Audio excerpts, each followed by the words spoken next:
شاید برای تو کمی سخت است بفهمی حال من را، باید شبیه من کمی دیوانه باشی بفهمی حال من را. من حاضرم از عشق تو کتر از سر بارون بگیرم،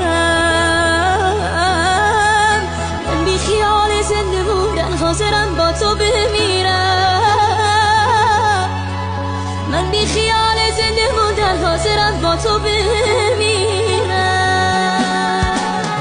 بی تو آوار شدم، از همه بیزار شدم، نیستی و من خواب ندارم. آخرش باخت دلم، با همه چی ساخت دلم، نیستی و من تاب ندارم. بی تو آوار شدم، از همه بیزار شدم، نیستی و من خواب ندارم. آخرش باخت دلم، با همه چی ساخت دلم، نیستی و من تاب ندارم.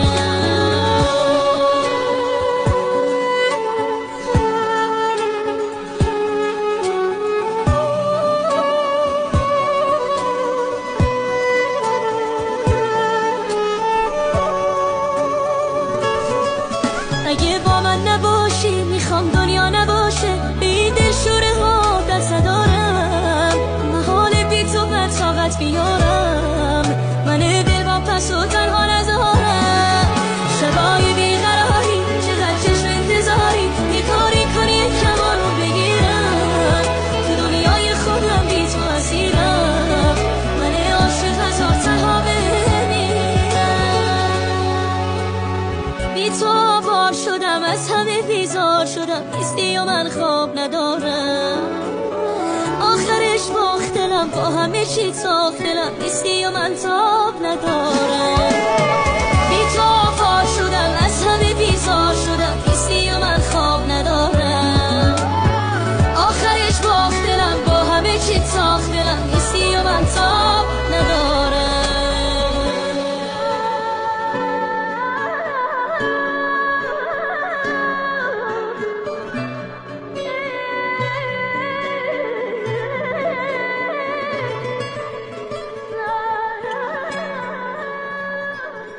معین راه